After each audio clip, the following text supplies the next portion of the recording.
Hey y'all, welcome to Farm Talk episode 1. I am back in Texas for my book travels, and I wanted to recap some of the helpful conversations that I've gotten to have with growers and a few of the fertilizer producers that I think would be of a benefit perhaps to a larger audience. So I'm going to start to recap today by the issues that we talked about by the area that I was in. I'll go through some of the different areas in different weeks.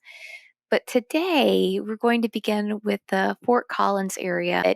This was a very nice place to visit, especially for me, because this university is one that I, along with, I would say, the entire animal science community, as an animal science graduate from Texas A&M, we have long respected this university, and they are well renowned for their work in agriculture and particularly, it's the home of the wonderful animal behaviorist, Dr. Temple Grandin. And they also have a highly respected equine reproduction department. Today, though, we're going to be focusing specifically on local market farmers. A market farmer is somebody who sells directly to the consumer, not through a grocery store primarily. In this area, there are a good number of local, organic, intensive small farms. So they produce a wide variety of seasonal vegetables, including salad greens, onions. I think they had some other root vegetables as well. I think I saw some carrots, maybe some radishes, tomatoes, corn, and then they also had some beautiful fresh flowers you could buy and some nursery plants. Everyone I talked with there, they were all very warm, very approachable. I really appreciate that, and that was very wonderful for me that they were so welcoming and kind. If you're ever in the Fort Collins area, I highly recommend that you seek out and stop by some of these farms. This area is also home to the amazing and delicious Anuosa. I think I'm saying that correctly. It's an Australian word, so I could be off on that one on my pronunciation. If I am, please let me know in the comments how I should be saying it properly. But I got to stop by the Nuosa Creamery, and they are actually on site with a local dairy. Where if you go there, you take your family there, or you just want to go there by yourself, you can go there and take a tour. And then after you finish your tour, they have a lovely restaurant where you can stop by and enjoy some of their food. I should also mention that Fort Collins has some of the most beautiful city parks that I've found just about anywhere. And I particularly like their Spring Canyon Park. If you get to go to Fort Collins, highly recommend the Spring Canyon Park. It was really, really beautiful. Getting back to the book and today's farm talk, the question that I've gotten by two of my readers so far is, do organics even matter? And the source of this question comes from research which shows that herbicides and pesticides are traveling far afield from their intended targets and bioaccumulating. And this has been going on for close to 100 years now. So we have quite a bit of bioaccumulation and quite a bit of saturation globally. There really isn't anywhere you can go anymore that is actually a pristine environment, because research is showing that these herbicides and insecticides, they go airborne, and they travel not just from farm field to farm field, they travel across continents. And so we are regularly breathing in these herbicides and insecticides, and then they're accumulating within our bodies when our bodies are not able to detoxify them rapidly enough. Our bodies do have excellent detoxification systems, but when they get overloaded and they're too burdened by chemicals, then they are not able to detoxify quickly enough. That can become a problem.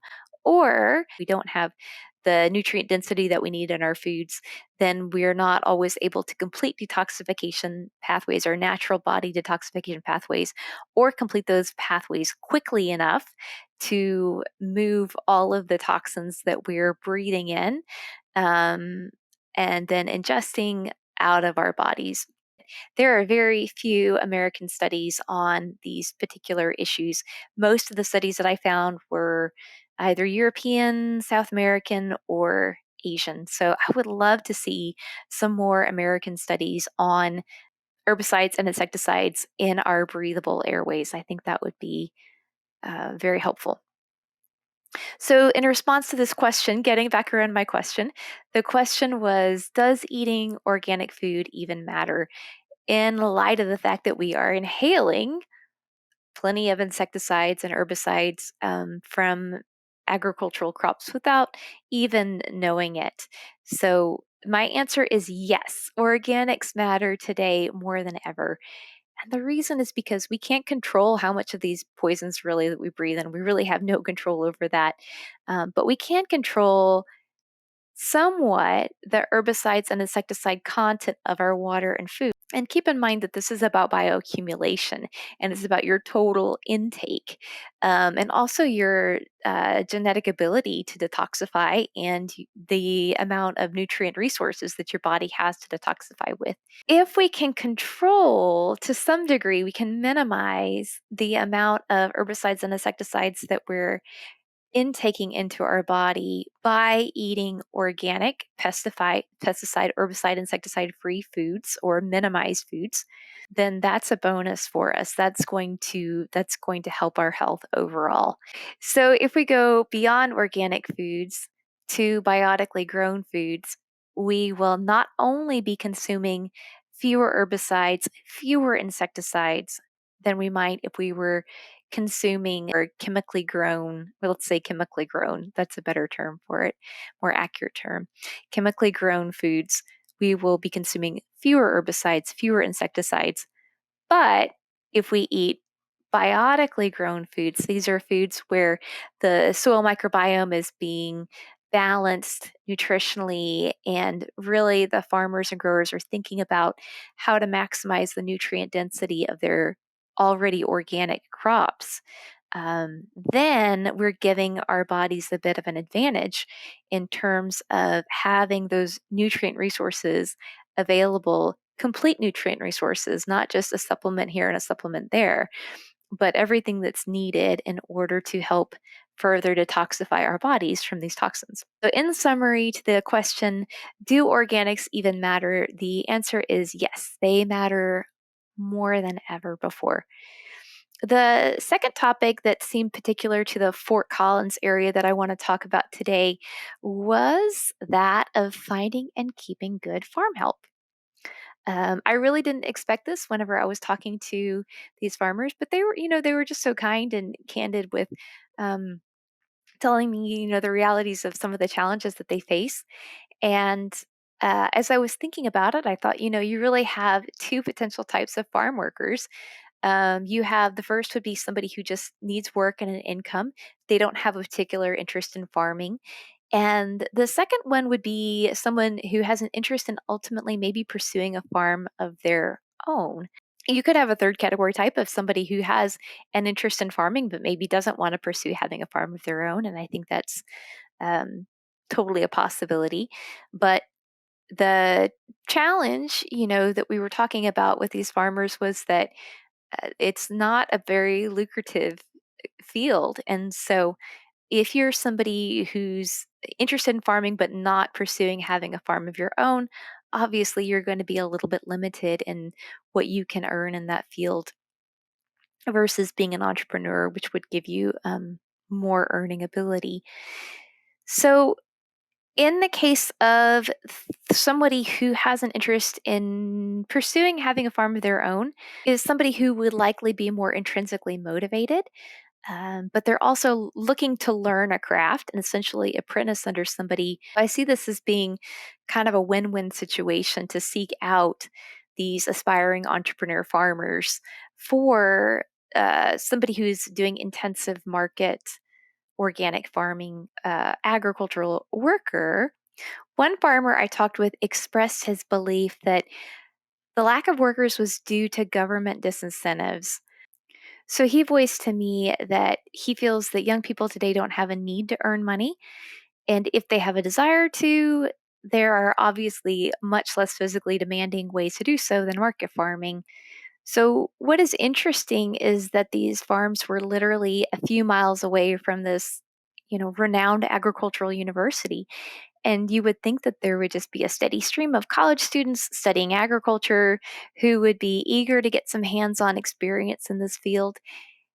And so it made me wonder and feel if, especially as a former high school FFA advisor, maybe if there's a bit of a disconnect in the communication lines between the farms and the universities and the students.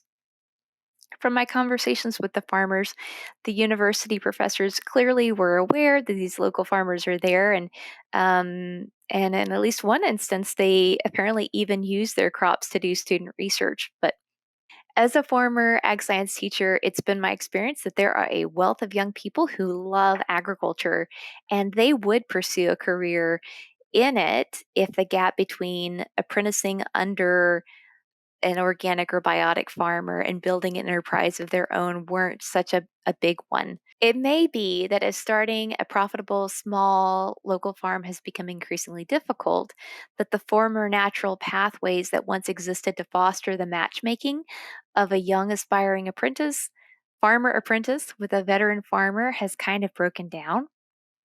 It may also simply be unrealistic at this point to ask young people to choose a career in intensive organic biotic agriculture when they can see the real difficulties and hardships of choosing this path versus subsidized chemical agriculture. I do believe, though, that ultimately the kind of young people who are going to be drawn towards organic or biotic farming are differently motivated than those drawn to chemical farming. I wonder if it's less a question of, do I pursue a career in intensive organic market farming versus chemical farming? Or is it more of a question of, do I pursue the path of being an agricultural entrepreneur? Or do I take a paycheck with insurance, a 401k, and paid vacation? Are universities adequately preparing ag students not simply to lead agricultural businesses or corporations, but to create farms from the ground up and connecting them with communities of farmers that can help support them in the process of doing so? I don't know. What do you think? Do you have any ideas about how farmers who already have a full plate can connect with hardworking and aspiring farm help? What do you think is motivating young farmers either to go into chemical farming, to go into organic or biotic farming, or to stay out of farming altogether? I would love to see your ideas in the comments below. Okay, the last topic I want to cover today is that it keeps coming up in our conversations was the theory of trophobiosis. From the moment that I rolled into Colorado until I left, there were grasshoppers everywhere. I tried to get good video of it. It was kind of hard to video on my phone, but you really couldn't step to the left or the right without at least 3 to 4 grasshoppers just springing away every single step. So many grasshoppers. I don't know when the last time it was I saw that many grasshoppers. It's been many, many years, which is interesting in and of itself. My question is, why do they have so many grasshoppers in Colorado? And is that a good thing or is it not a good thing? Is it just something that we're not used to? Should we be looking to have more grasshoppers? None of the surrounding states that I visited had any grasshoppers like they did. So the issue was not just confined to Fort Collins, it was statewide. And it was really striking, really interesting to me. Also, it was really interesting that some of the farms were struggling with insects eating their crops and others were not as much. This is really interesting, even though the grasshoppers were everywhere. So, Francis Chaviceau, in his book Healthy Crops, he proposes a highly logical theory that the nutritional state of the plant has to match the nutritional need of the insect in order for them to be interested in eating the plant. This could explain why we have farms that are covered in grasshoppers and the plants are not getting eaten. And then we have other farms that are really struggling with it. So he calls his theory trophobiosis, and it matches what we know is true in the animal kingdom, which is that nutritionally weakened animals are more vulnerable and likely to harbor parasites. If we go back to the 1950s, post World War II, insects were painted as kind of these insatiable monsters that would devour anything we put in front of them. But the reality is that they serve a purpose in the animal world and the plant world as well. And that purpose is probably more akin to vultures or sharks than some insatiable, indiscriminating boogeyman of the farm world. So when we see that insect populations are really out of control, really intense, we should probably be looking at them not as that we need to go get some insecticide, but that we need to think of them as like the canary in the mine. It should be a warning bell that something is way out of balance or is missing in the soil microbiome. It could also be that we just are used to a world without insects. But I think we need to really look at this issue. And my gut feeling is that there's something missing in the soil microbiome that's causing our plants to be weakened and unhealthy. That's also what these researchers found in this book, Francis Chabosso's book. A really great book. If you can pick up a copy, I highly encourage you to do so. So, one of the things they talked about too in this book is that even if we can't see with our naked eyes the nutritional state of the plant, the insects inherently know it and they're going to gravitate towards weakened, nutritionally deficient plants growing in a weakened, deficient, dying soil microbiome. So, when we see lots of insects, instead of reaching for the insecticide, we should be taking some biotic soil tests and maybe running some soil diagnostics to find out how to rebalance the soil microbiome. The diagnostics I'm about to recommend to you are relatively affordable. I think they're around $35 a piece. So I'm going to link my favorite tests in the comment below. Also, these labs are expanding. There's a Dr. Elaine Ingham. She is kind of the founder of the soil food web, if you will, and she has been training up lots of diagnosticians all around the world to help make these labs very, very affordable and close by so that you could even maybe have someone come out to your farm and take a look at the top 3 tests that I'm going to recommend are going to be a carbon to nitrogen or CN ratio soil test, a mycorrhizae soil test, and a Brix test. So the carbon to nitrogen test is going to help you see if your soil needs more carbon or more nitrogen. Healthy farm soil should have about a 12-to-1 carbon to nitrogen ratio. And if your soils don't have enough carbon, the soil microbes starve and they die. They need more carbon, much more carbon than they do nitrogen. And that's going to leave those plants on basically an IV drip method of feeding with NPK, which is going to leave them without the full range of nutrients that they really need and won't be able to pass those on then in turn to their consumers. So if we want our plants to be nutrient dense, we have to have enough carbon in the soil for the soil microbiomes to build those complex fatty acids, the soil acids, the humic and fulvic acids, and then those complex proteins. I also encourage farmers to test for mycorrhizae content. The mycorrhizae fungus is like the husband to the plant wife. If your plants don't have enough mycorrhizae, they're going to be lacking in complex proteins, both for themselves and for the consumer.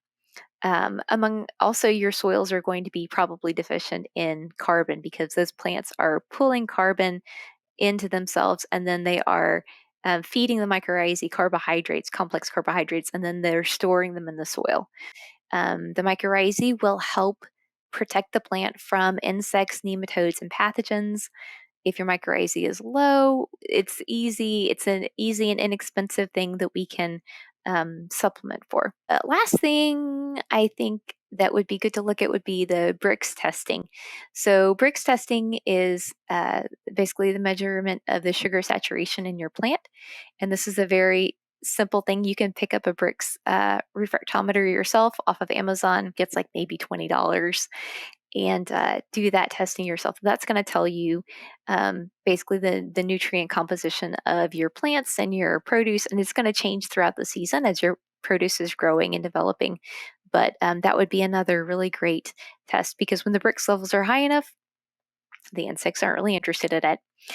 That's it for today. In the next episode, we're going to be talking more about some of the conversations I had at the Fort Collins area and really looking into NPK versus amino acid fertilizers.